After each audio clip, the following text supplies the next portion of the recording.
production is brought to you by DHBN, WTHC Radio, and Stoner Records.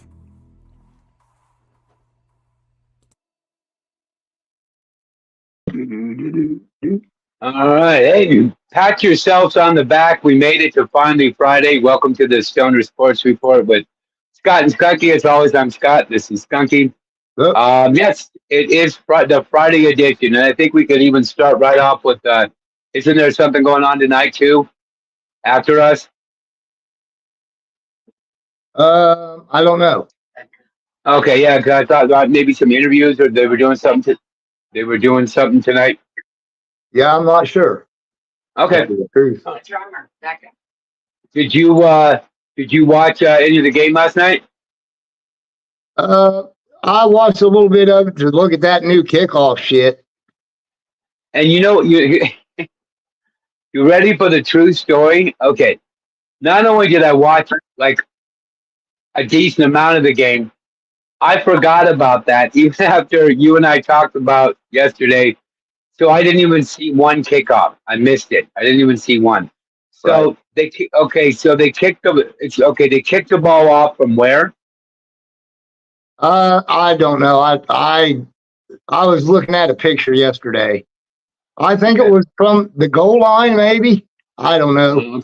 I don't know. Okay, yeah. Unfortunately, I missed it, but it was a good game, and they called it early because of thunderstorms. It was 21-17. Didn't that? Yeah, the Bears won 21-17. Correct.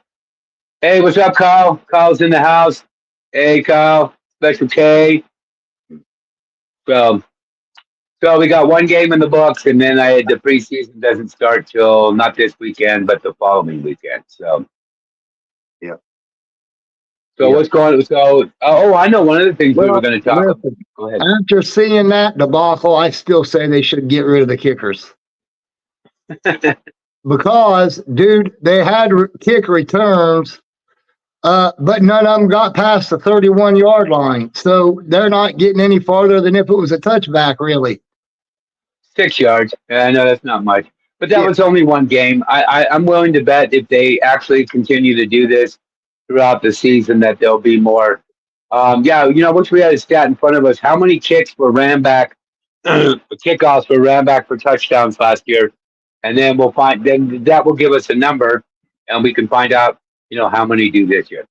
But you know what? Now that I even say that out loud, I know that they're doing that because if they don't get a lot more kickoffs, and it doesn't have to be for touchdowns. You just got to keep remembering that if you started at your own 25, if you get it all the way up to the 40, that's a bonus.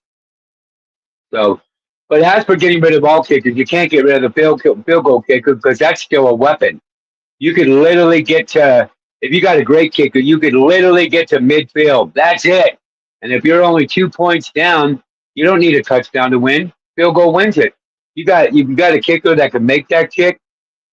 I say we keep that. If anything, the one thing I would probably be okay with would be to drop the place kicker that just kicks off, although that's the field goal guy. But I mean, no more. How about no more punts? That would be. Can you imagine having?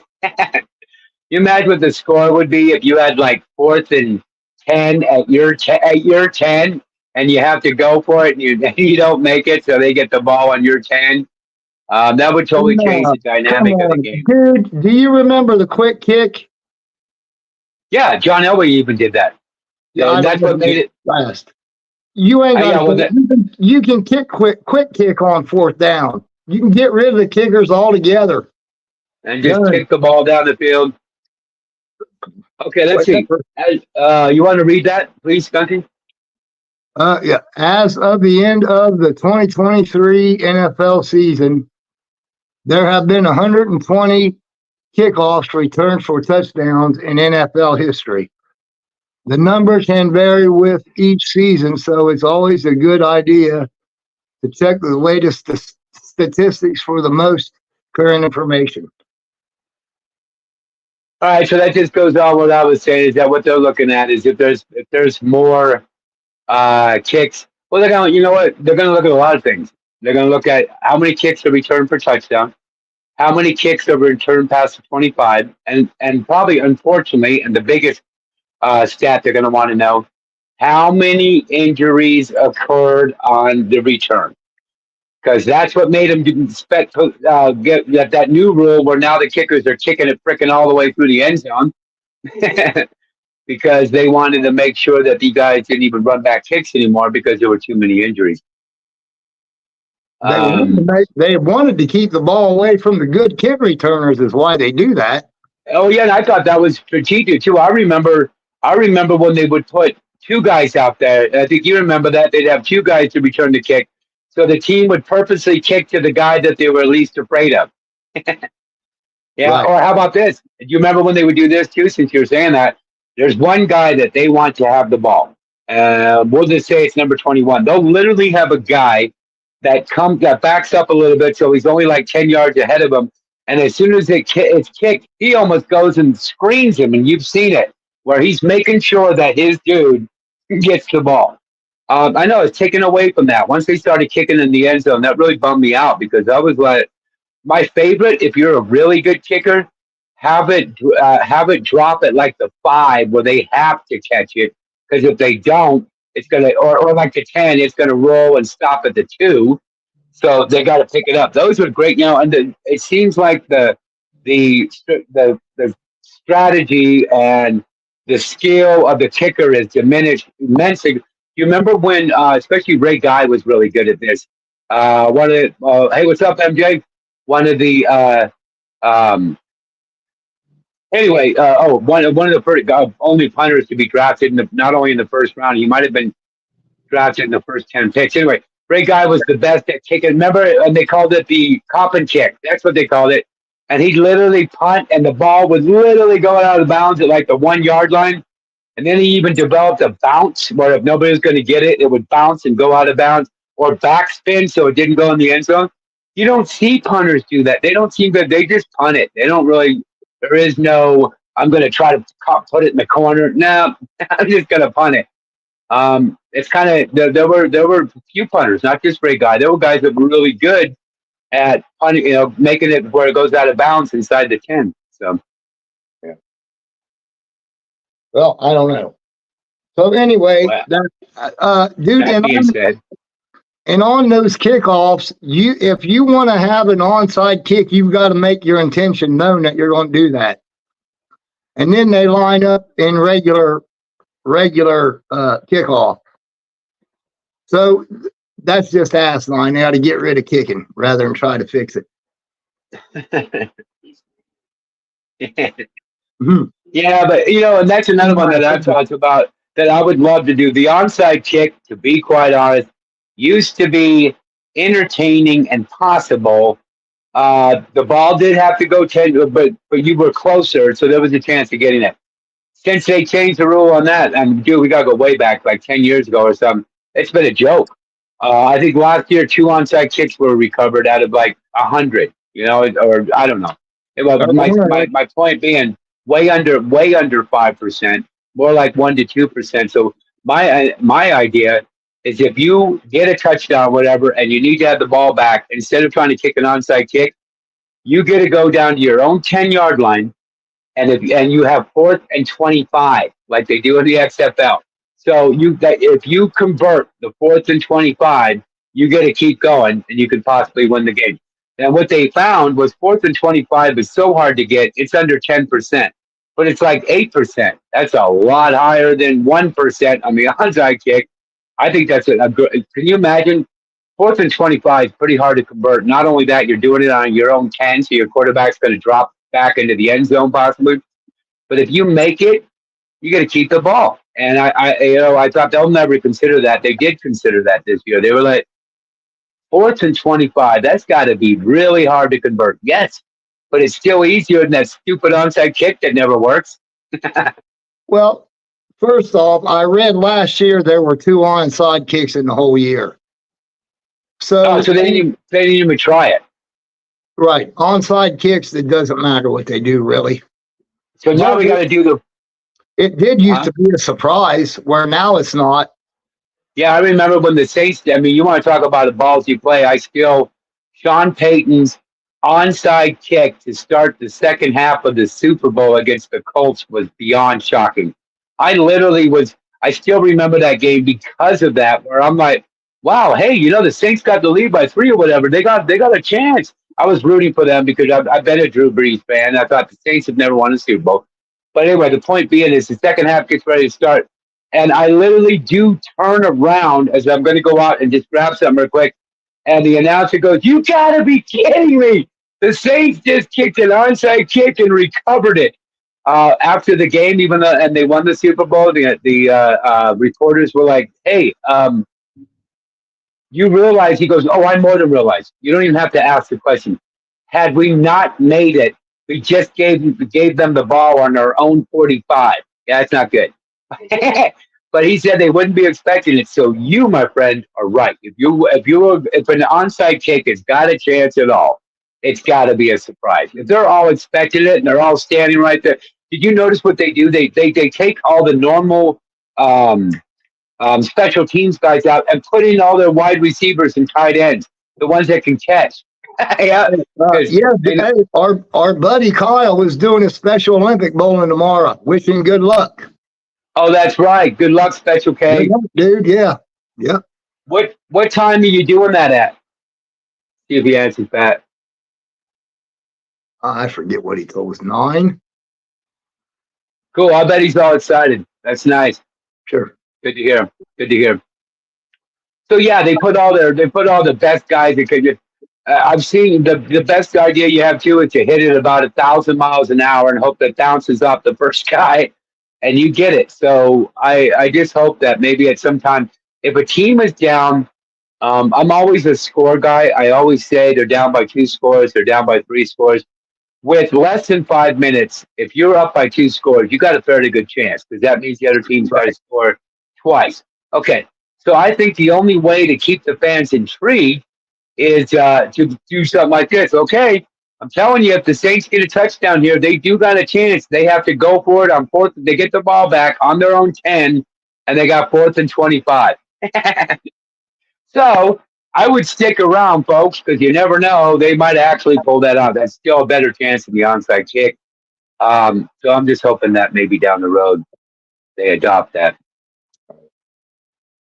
And I didn't even, it's a crack up. I didn't see one kickoff. So I am going to make a mental note right now that I need to watch, and there'll be season games next weekend that I'll watch the kickoff so I can make my own assessment on do I like that or do I like them just kicking it in the end zone and you got it on the 25. Right. Well, I guess if it's truly the injuries they're worried about, they would just kick it out of the end zone and do away with the kickoffs. That's why they're thinking if you put the line blockers closer together, they don't have a 60-yard run full speed to hit each other. I think, like you said, where they were like, okay, well, you know what? The injuries are too much. We're just going to have it where they can kick it in the end zone and they'll get it on their own 25. What they didn't expect for fans didn't like that. Yeah, fans do like the kickoff of it. Fans love it where you got a chance because 2 things are going to happen. You're either going to run it back or get clocked a stooty. You can people like that. Huh? You can fumble. Yes. There's 3 things. You're right. And the fumble's a big one. Now, you want to talk about a game changer. The other team, the other team just scored, which means they just got either 3 points or 7 points on you. And what do? You fumble the kickoffs, and they're like, "Thank you very much." No, I agree, and I'm all about turnovers. I think that's why I like to watch the really bad weather games because there's much more likely a chance that the ball is going to squirt out. And I've even seen some great ones. I missed the because you couldn't see it. Want to go down memory lane real quick? Let's go to this is kind of a trivia question, but I think you might get it. Or somebody, do you remember what the Fog Bowl was? Nope. It was a game between the Philadelphia Eagles and the Chicago Bears in Chicago, and because is it Lake Michigan or whatever one of the Great Lakes that's right there? It was so foggy you couldn't really see. So the announcers would be like, "It's caught," 40 yards down the field. It was Randall Cunningham was the quarterback of the Eagles, and I don't remember who was the quarterback of the Bears, but it was called the Fog Bowl, and you couldn't even see it. That's so. But I like games in bad weather because of the turnovers and because of the sloppy play. I find it interesting. I remember now. I remember Candlestick. Candlestick was a mud bath when the Rams were playing at the where the Rams played in L.A.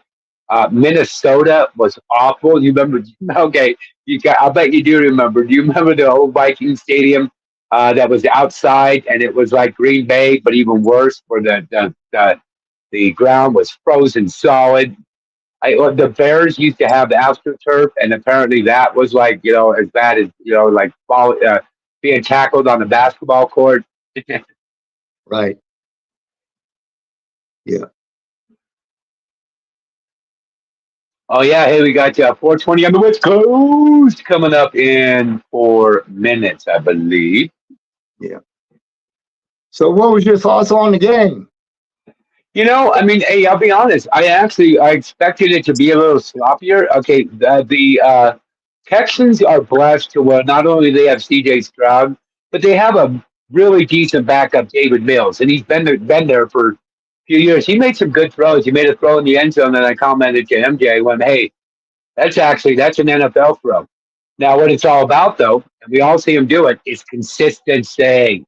You can make a good throw, and then the very next time the guy's open in the end zone, not only do you not make a good throw, but it's interception. So all these guys know how to throw, and I think you would agree with this. You cannot be a backup quarterback, even in the NFL, if you can't throw. The only question is, can you throw it in the seam? Can you throw it out of the pocket? Can you put, there are times you don't have to put it on the money. I like Michael Irvin said probably the coolest thing. He goes, you know what?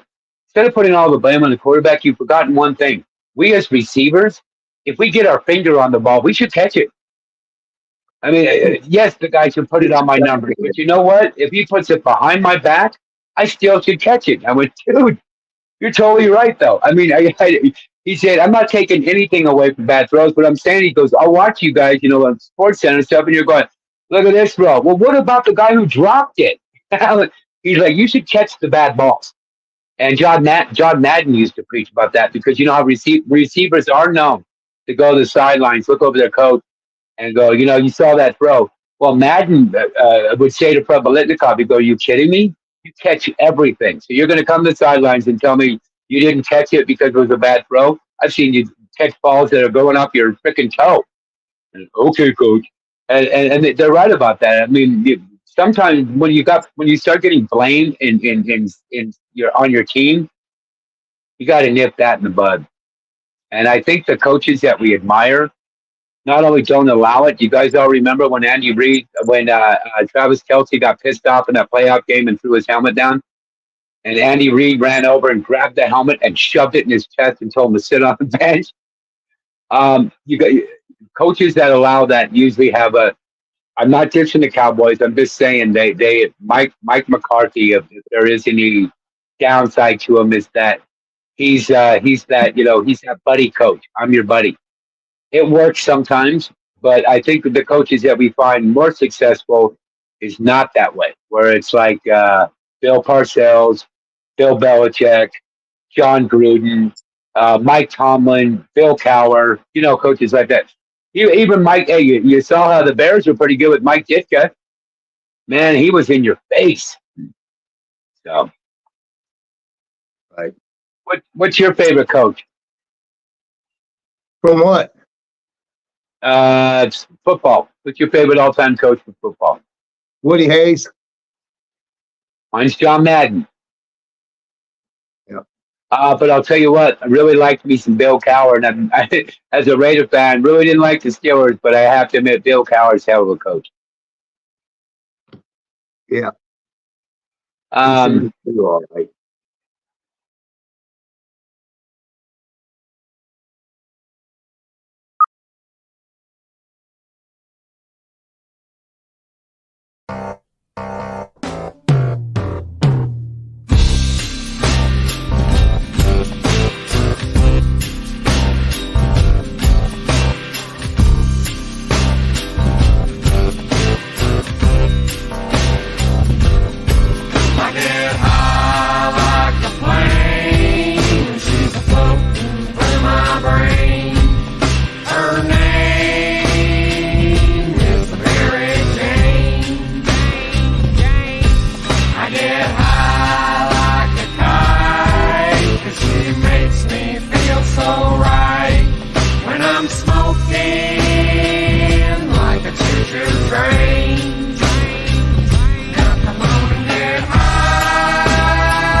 great to have you here at the Cup, man. You I rock. get high like a mountaintop when I'm harvesting my crop, and I'm marching through the fields of green.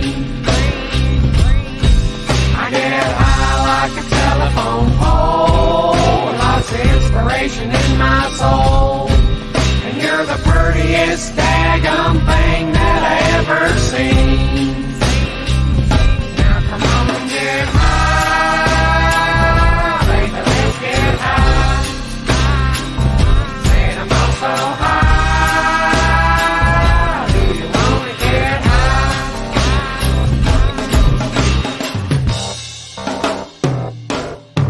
I get high like a cloud when I want to shout it loud, that I'm proud of loving me this way. I get high like a bird, and I'm here to spread the word that the herb is A-OK. Now come on and get high, baby, let's get high. Saying I'm all so high, do you wanna get high?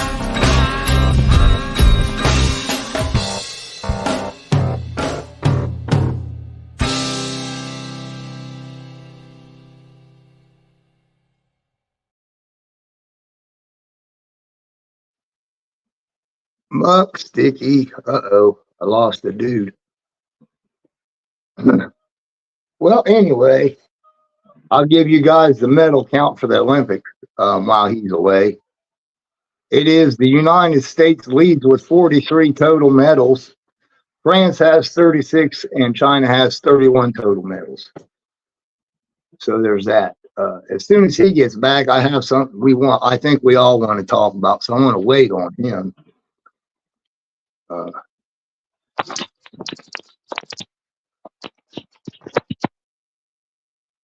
Are we back already? Sorry about that. That was shorter than I anticipated. My bad. Yeah. Hey, dude, I read the top, I think, 5 teams here. With the best odds to win the college national championship. Okay. Georgia is number 1 with 21% chance. Oregon is number 2 with a 12.8%. Texas is 11.4. Ohio State's 10.5, and Penn State is 6.5. So there's that. Okay. The only one that popped to that you said out of the 5. Okay, so they said the best chance. So we go over it again. The best chance at 21% was Georgia, correct? Right. And the second was Oregon. Right. Then the third was Texas. Then the fourth was Ohio State, and the fifth was Penn State, correct? Right. Okay. So that tells me out of the 5 you mentioned, Penn State. Okay, so there's something I don't know. That would tell me that I know Penn State was decent last year, but not to the point where the fifth they have the fifth best chance of winning the whole thing. Would tell me it's got to be about recruits. So they must have got some big time recruits. They must feel the same way about Ohio State because, like you said, they got a quarterback who's a freshman, and they're obviously convinced enough that they're a playoff team. Because, yeah, all 5 teams, the way they're making it sound, will probably be in that playoff. So, okay. And then they got, Georgia. Yeah, Georgia last year lost it, by my memory's correct, pretty sure, lost to TCU, and then TCU lost to Michigan. So, that was 2 years ago. No, well, Michigan won the whole thing last year. Right. TCU wasn't in it last year. Oh, that's right. Not last year. You're right. 2 years ago. So, but then Georgia didn't win it last year, but now they got him, and their quarterback is Stetson. His name Stetson. That's his first name. He's in the NFL, but only as a backup. So, yeah, they must think highly of whoever their quarterback's going to be this year. And it's funny how they do that because you really don't know. I would even go as far as to say is you would know more when you give your predictions in the NFL because at least most of the teams that you're going to predict to win already have a stable quarterback. For example, the Chiefs, they would in the top five. My guess would be if the NFL has the top five of odds, I would think that the best odds would be the Chiefs, and then second might be the Ravens. They're probably going to put the 49ers in there. They might even put Dallas, believe it or not. But Yeah. anyway, my point being is, this is the NFL. I think college has got to be way harder because you're already assuming that a freshman out of high school is going to blow it up. You know what I mean? And he very well could. And we actually do see it all the time where they almost seem comfortable in that big transition from um, high school to college. And I guess if I had to even take the three, the high school, college football, and look at it from a transition standpoint, I would say it has to be harder to go from high school to college than from college to the NFL. Why is that? Because several reasons. I would first off go with age. So you're right out of high school. You cannot be older than, I believe, 18. So you're an 18-year-old, and now you're going to go to a university. Yeah, hold on. Now you're going to have to go to a university, and guess what? You have to not only go to that university, but you have to take classes. You have to find a place to live. You have to go to practice. You can't miss practice. If you miss practice, it's worse than if you miss practice in the NFL because you usually can get. I mean, they have all kinds of sanctions that they do. Anyway, I think it's tougher because also you're young. Not to take away from how tough it is to go from college in the NFL because you're the best player or one of the best players on the college you left, and now you go to an NFL team and every single guy on the field was the best in his school. Yeah, that's got to be quite the transition. But you're older then. You're going to have money immediately. That really helps the transition where you automatically have not only just a little money, but a lot. So I think all transitions are hard. I think from high school to college has got to be hard, but I also believe that college to the NFL has got to be hard. So let me ask you this then. Like Ohio State last year, I don't know how many quarterbacks they got that were in the top five in the country. Three? I think Now, so. something like that. Now, why would all three of those guys sign at Ohio State knowing only one of them is going to get a play? Well, because they're not all. I'm thinking that they're not all freshmen, so I think they believe that if one of them's like a junior or senior, that they're going to be out.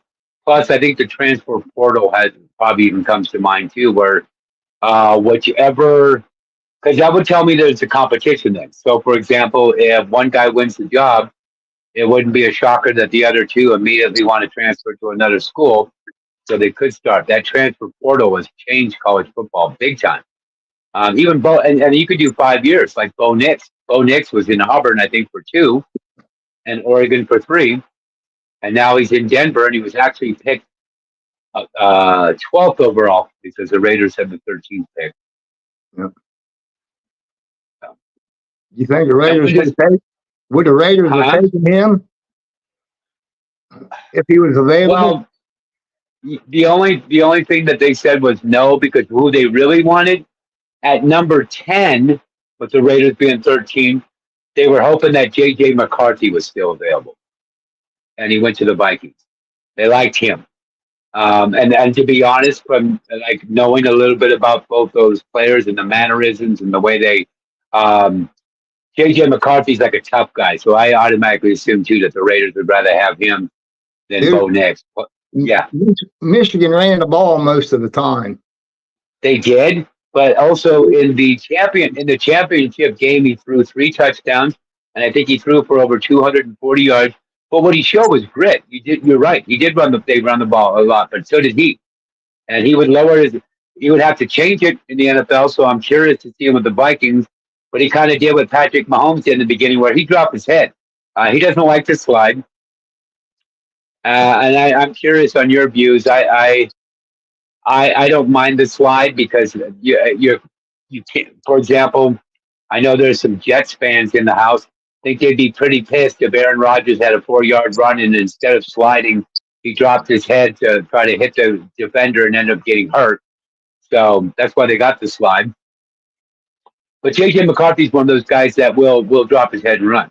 But he doesn't run fast. I mean, you see, he's this like tough guy that will get 8 yards. He's nowhere, like Michael Penix Jr. or that's going to be interesting too because he's more like Lamar Jackson, where he will run. Right. Well, I think. Go ahead. Now the only difference is he's running against all the good players instead of just a few on the college other teams' defense that are good. You're right. So there's a big difference also. There is, and I remember, and I love, I love quotes or press conferences when guys are honest. And they did win. This is way back. The Broncos beat the Raiders one time, and Tim Tebow rushed for a touchdown, whatever. And remember the whole Tim Tebow craze? Well, they're interviewing him after the game, and dude, you needed to see him. He had a black eye. He had a big old cut across his helmet. He had a big old something on the right side of his face. And they were like, so isn't it awesome, that you go, and they did. Florida won the national championship with Tebow before he was drafted. And they go, and now you get to play in the NFL. He goes, yeah, but look at my face. He goes, in college, they don't hit like, it was funny, man. He even laughed. He goes, they don't hit like that in college. He goes, there were a couple of Raiders that hit me so pretty. One time, he goes, he points up here. He goes, that was going down my face. And one of their guys said, hey, you're bleeding. Yeah. So what you said was actually on point. Was one of the things they realized real quick. Oh, the other one is how fast they are. Tebow said that too. He goes, in college, they blitz me, and I didn't have anybody to throw to, and I just start running. I'm 80 yards down the field. He said, in the NFL, I bust out. I'm only 10 yards down the field, and bang! Yeah, that's much quicker. Right. So it is quite a transition to go from, and everything's faster because they've talked to high school players who've gone to college and said, well, what's the hardest thing to get accustomed to? The speed, of course. The speed is faster. But in the NFL compared to college, are you kidding me? Yeah, it's like I would say, probably a couple teams, and I really do mean this to be true. Georgia was so good just a couple years ago. I think they could have beaten the Carolina Panthers. I think there's a couple teams in the NFL, if not beat, at least be competitive. But overall, any NFL team should actually, whip on the national champion, to be honest, because it's that much of a step as far as I'm concerned. But I do think there were some teams that were that good. Like a lot of people said that John Wooden was such a good coach that when his Bruins were unbeatable and they won 3 championships in a row, there were a lot of NBA coaches that said, you know what, they could probably beat my team. And I don't know. I think that's kind of a stretch. Talking to college, I think that's a stretch. I don't know why any coach would say that about their team. That's pissed. Well, because you can look at it that way. If you look at it as a motivator, say my team is playing so bad that a college team could beat us. So, there are times in sports where you have to, because a lot of these guys got egos. You got to put them in their place and say, look, we won 12 games and lost 60. I don't see why people aren't coming to practice early. Well, I know you got the paper out. So what do you got on this? Well, we'll call it the paper. What were you just saying? How do you put a guy who makes $60 million a game in check? What are you going to do? Fine him? Set him out? He's still going to. What you do is you blast him in front of the entire team, like Gene Hackman did in The Replacements. You blast him in front of the entire team and say, your actions are an embarrassment. Our team is not a joke. Regardless of how much money you make, you're going to have to make a choice. You're either going to have to go all in or go all out, because I'm not going to put up with this kind of crap just because you make all this kind of money. And yeah, the coaches do it. You think Andy Reid puts up with any of that kind of talk? Absolutely not. You become a chief. You know immediately that. What I'm saying is, what are the consequences for whatever you're talking about? What are the consequences? The Having worst a thing that meeting could happen. talk to them, they don't give a The shit. worst. You think, but see, but you actually think that's true because I actually think that's not one of the. No matter how much money these guys make, every single one of them's got an ego. So what you do is you play on their ego. You embarrass them in front of the entire team, and once again, it will give them a choice. If they really are that egotistical as Antonio Brown, because that's what John Gruden did, blast him in front of everybody. What does he do? Well, I don't have to put up with that, so I'm out. Okay, good. So that means now we got rid of a player who, as far as he's concerned, he's not going to have any coach tell him that he needs to work hard and stuff like that because now he's an NFL player that makes money. Um, the Right. guys we talk, yeah, the guys we talk about and we praise or don't like, regardless of LeBron James. You think LeBron James is out there just to make money? Anybody who thinks that is absolutely crazy. That guy wants to win so bad that he needs to calm down sometimes. So I mean, no, when you got a team, it happens all the time. When you got a team that's like used to lose, and there comes with an attitude, and as a coach, what you try to do, and you're right, but they use all kinds of tactics. There are the ones that are your buddy, okay, and then there are other ones where like you're in the military, because you get a check in the military. So there are coaches that literally make them do stuff like or yell at him in front of other people on purpose. Now, not in front of like fans or anything, or sometimes on the sidelines, but in the locker room. That's why when I watched that Hard Knock show more than one season, and it was interesting. There's quite a few episodes where one of the players, um, well, even Gary Carr was going off about something, and Gruden said, "Look, I don't care how much money you make." And then he just went off on him. But anyway, the point being to all that is as a coach you got to do something. If your team is if your team's losing but you don't have the talent, you can see that, you can notice that. But we hear it all the time, and you've watched it too. You can watch games where there is a team that's not in it. They're not playing hard. It's like they're just going through the motions. So as a coach, now you're saying, what do I got to do? I got to fire them up because they're not playing. When you got teams that are so close together, and the words I use are parity, there's not much difference between the winner and a team that went 9-8. The only difference is the Chiefs put it all on the field. I mean, those 3 playoff games, they put it all on the field. Did they do that all year? No, we could have talked about the Chiefs all year. Like, this is not the Chiefs we're used to. But when push came to shove and it was time to step it up, they did. And I think Andy Reid has a lot to do with that. So then I think their coaches are exact opposite. Josh McDaniels. He was a joke in Denver. He was a joke in Vegas for the Raiders. He's a great offensive coordinator that doesn't have that coaching, I don't know, mentality. I don't know. Those were a couple pretty crappy teams he went to coach. True. Now you always got to put that in consideration. And he wasn't at either of them long enough to build a team, so who knows if he can really coach or not, you know what I mean? With Denver, it was, I think he got fired halfway through the season, and it was like 1-5. Yeah, so there's 6 games for the Raiders. He played, he was a coach for a year and then half the season and canned. So yeah, that's not very long. Right. But the players spoke out and said that he didn't fire him up. That you do expect your coach to fire you up at times. Hands, run over and put his hands on. I see Belichick literally go over to Brady and take both hands and slam him on his shoulder pads, and then say something like one word or 2, go get him, or 3. Is that 3? Right. Huh.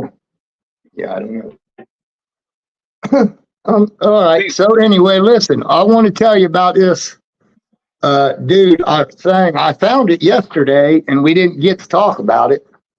Apparently, in an Olympic woman's fight, it says Italy's Angela Carinini abandons a fight versus Algeria's M.A. Khalif, who failed the gender test. So what I read of it was the chick used to be a dude, and the girl, she said she hits too hard. It's a dude. I'm not fighting, so she just quit. And she said her nose was sore, but Wow. Well, that sounds like a story for another time. Yeah, I don't want to give my opinion on that either way, because then we've just gone from sports to a whole nother realm. But so, okay, what was it? The Olympics, though? yeah, you don't get any more sportier than that. Yeah. Yeah. But I mean, as for view on that, I don't want to go there on that. So, okay, what else you got? That's it. Oh, wait, there's probably shit we didn't talk about last night. Oh yeah, remember? Let's go. Katie Ledecky become the most decorated Olympic for the U.S. ever. Okay, over Mark Phelps. Yep. Yeah, because he was I have a trivia game that we play all the time, try to keep the brains going, and that was the answer to the question was Michael Phelps. Thank you. So okay, what did she? Okay, he's swimmer. What did she do? What's her specialty? Swimming. Swimming. So another one, swimming. How about that? Yeah. Well, that's cool. She has 13 Olympic medals now, and that's the best all time in the United States. So Congratulations. I'm sure even Michael Phelps is doing the same thing. probably so. Yeah, it's funny because we are on the Stoners Report. You know how Michael Phelps got in trouble, right? Yeah. Smoking pot. It's like, yep. And they were back then. Remember that it wasn't too long ago, but they were frowning upon that. So he was all, hey, I do happen to smoke marijuana, and I happen to be really good. Yes. I don't think that ever kept him out of the Olympics. No, never did. No. It kept him out of some whatever's in between the Olympics. Yeah, when I believe he got in trouble, I mean, he got busted with a little bit of pot on him, so he had to pay some fines, I think, or something like that. So, yeah, but that was it. He didn't. But it was just. Yeah. Sorry about that. I saw him on there talking, so I figured that's what was going on. She broke his record. Yeah, she broke his record, so he's on there talking, and he the kind of cool thing is he was one of them that they've mentioned that helped in the being able to smoke marijuana and play professional sports or even the Olympics was people like him, because it was like, man, come on. So now they're obviously, since we talked about that in great detail, all the major sports are pretty lenient on it now. I don't think So the that's Olympics are. No. Oh, Nope. hey, here we go. We got some audio and video. I would not pay Brock Purdy. And that's nothing against Brock Purdy. But I would say, look, what makes our team great is our depth and our coach. And Kyle Shanahan can take another third, fourth round pick and Great turn coach. the next Brock Purdy. He made Nick Mullins look like a reasonable quarterback for a while. Like Kyle Shanahan is proven. He elevates guys. He is that dude. You cannot build the type of team around the quarterback position if you're paying Brock Purdy $55 to $60 million a year. And that's, if you're Brock Purdy, why don't you ask for that? You're saying, hey, Trevor Lawrence got $55 million. Here's my numbers. Here's his numbers. Let's do with this. Or Jordan Love. It'd be like Jordan Love played good for 10 games. Like I've done better than Jordan Love in more than 10 games. I've taken my team to a Super Bowl. So I don't see why he settles for less. Like there's some, I guess, like if you're like, he's going to take some hometown discount. Well, why would he do that? He's been playing basically for minimum wage his entire career. So if I'm the 49ers, I say the biggest cheat code in sports, and we all agree to this, is a rookie quarterback, a good rookie quarterback on his rookie contract. Nobody has put this into action. Nobody has said, you know what? We're not going to pay $60 million a year for our quarterback. We're going to pay $2 million a year for our quarterback. The market's out of whack. We know that we can't build a championship team around a quarterback, paying a quarterback that much money if he's not absolutely one of those few 5 guys on the planet who just can carry a franchise no matter who's around him. We don't think Brock Purdy is one of those guys, but we do think our coach is one of those guys.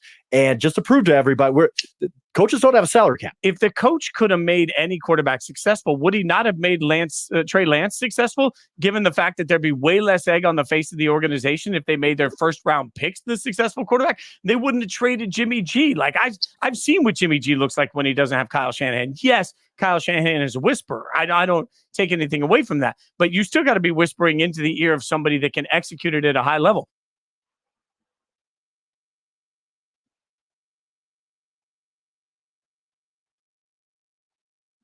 Yep.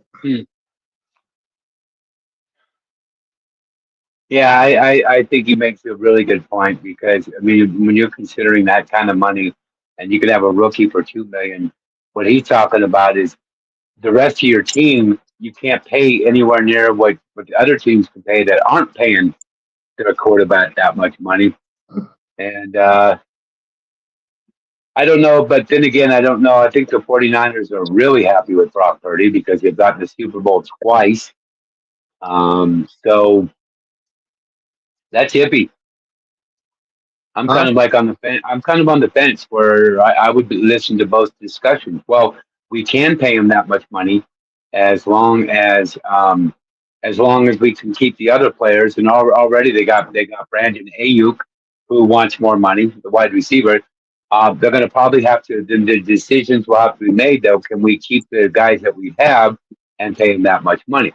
My guess is the rest of the coaches will say no, because we're going to lose Ayuk. We're going to lose some couple other guys because another team will have no problem paying that kind of money. So, the quarterbacks are getting so much money now that I'm seeing a possible. This could be a problem down the road because they're just going to want more and more to where they're making. If you don't even have anybody on your team that's making a third of what the quarterback's making, and that makes the road tough because remember there is a salary cap, and if you're busting out $60 million a year just on one guy, and your salary cap somewhere in the neighborhood of 240 or 280, you got 52 other players.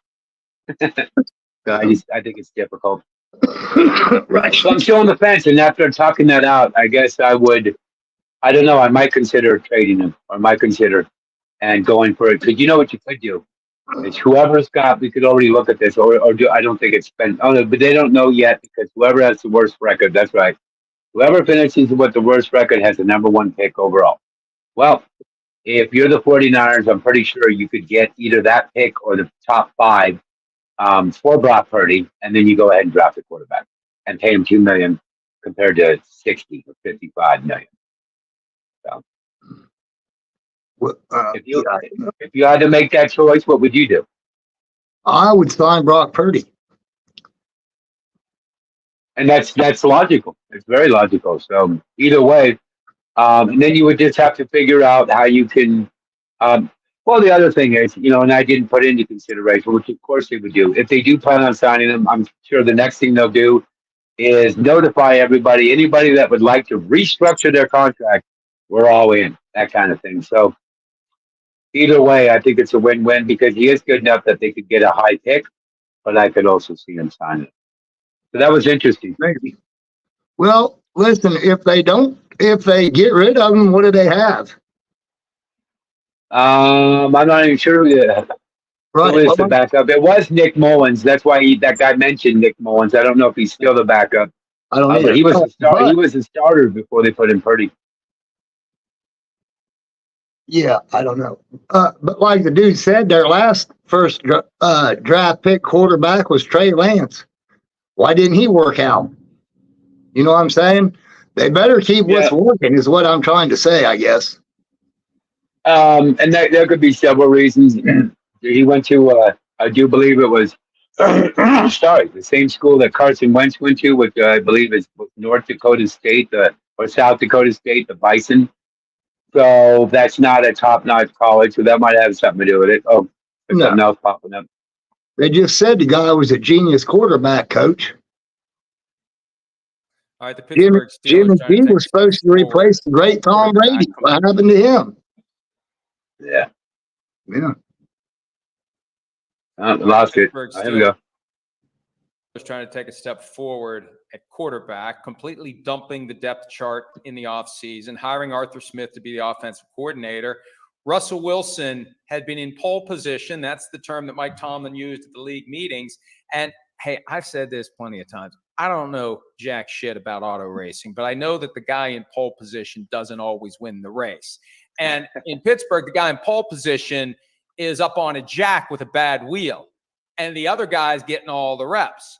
And I don't think it's good for Russell Wilson that Justin Fields is getting all those reps, because they're both brand new to the team and they're both brand new to the offense. Yeah, that's right. Reps, real reps, training camp reps, they're different than OTAs, right? It's the worst thing that could happen. That'd be a nightmare for me if I was in Russell Wilson's situation. It's a nightmare for him right now. He's going, oh my gosh, I got to reprove myself. I'm on this new team, and here I can't do anything. And there's this guy with some special talents now getting a little bit of a leg up on experience, the offense, getting comfortable, right? So, hey, how could he not be antsy at the whole thing, right? And of course, here's the first thing I want to say. I mean, we know, I think this is going to be a true quarterback battle, and I think a lot of it will be settled on the field, even though I think Russell Wilson probably still has the pole position, but that doesn't mean jack diddly squat, like you said, right? Here's my other thing that I just got to bring up with it, Mike, a little bit, right? Yeah, of course, Russell doesn't want to open the door for Justin Fields like that. But the other thing is, I think that it just drives me crazy. People calling for the firing of the strength coach of the Pittsburgh Steelers because Russell Wilson pushed his sled and hurt his calf muscle. Like, listen, if that's what it took, he was going to pull it anyways, everybody out there, right? I mean, that maybe this is a gift that it just got it out of the way and got it here. Because, of course, as we know, you talk about it all the time. We talk about it all the time. When you get to a certain age, that calf muscle starts to become, I better be careful with that. We've seen Aaron Rodgers deal with it. There's been a lot of quarterbacks that have dealt with it as they get past 35 or around that age there. So the big thing is, what I would say is, first off, we don't need to fire the strength coach. Second off, there was an issue there. This just brought it to light. I mean, the first time he had a cut in the pocket or pull away from somebody or do something like that, it was going to go then too. So let's not fire people over like basic football stuff at times just because we didn't get the outcome that we wanted.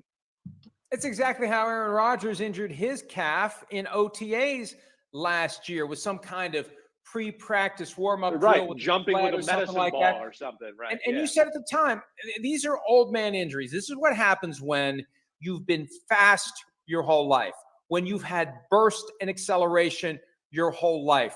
Your muscles can still do it, but the things that hold them together and that connect the muscles to bones and other muscles, eventually they're going to say, oh, no, no more of that.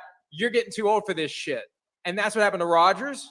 And that's what's happened, apparently, to Wilson. Like you said, if you're going to strain your calf on a sled, you're going to strain your calf when you decide to twirl out of the pocket and explode laterally and try to make a throw down the field. Exactly right. It just was a matter of time. It was a ticking time bomb. And it's something that as you get as an older player, you got to watch out for it. You do. I mean, and again, yeah, Aaron Rodgers did it a little bit last year in OTAs. Remember, he kind of did it. Guess what happened? Oh, he tore his Achilles too. Right. There's issues there as you get older and get to that age. And yeah, hopefully Russell Wilson's taking it the right way to get that healed and he can be himself once he gets totally healthy. But like I know, these could be those kind of injuries that like we're talking about in the last preseason game. Oh, he's still not 100%. He still feels it grabbing a little bit. They can linger forever, so they better be careful with how quickly they throw him back out there. Well, and the Steelers are taking it very slowly. Mike Tomlin said it this week. And when you've got a guy who's considerably younger and fresher, who can run around all day and accelerate still and doesn't have to worry about those issues, you've got the luxury. And this is where, Chris, that thing that Russell Wilson did to stick it to the Broncos, because they owe him $38 million this year, fully guaranteed. So he markets himself as, I'll take the veteran minimum because the Broncos are paying me the rest. Well, at the end of the day, all the Steelers care about is they have a quarterback on the depth chart who is at the veteran minimum. That's right. So even if Fields wins the job, do you think they're going to say, well, we'll just trade you, Russell Wilson, to somewhere else where you can play? Hell no. You're our number 2 quarterback at $1.2 million. It's a bargain for us. And he's not going to ask for it because he's in this mode where he's got to kind of rebuild his image. He doesn't want to be a problem. He's just going to have to take it. And then the season ends. Who's going to sign him to be a starting quarterback next year? I mean, his career is hanging on this. His Hall of Fame candidacy could be hanging on this. You know, there's kind of the Kurt Warner track here where it was great and then it wasn't, and Warner was able to dig it back out. If Russell Wilson never plays at a high level again, and we don't know what's going to happen, but this is just the pressure now. Like the clock's ticking. I've got to turn my career around now if I want to be a starter in 2025 and beyond. If I want to have any chance of playing until I'm 40, much less 45, which was the number he always threw out there. He's really at a crossroads now, and he's stuck in neutral before he even gets a chance to show that he can be the guy he used to be. Yeah, that's why I said it's your worst nightmare as a quarterback. Every quarterback's worst nightmare is that. Wait, I have a talented backup, and oh no, he's practicing.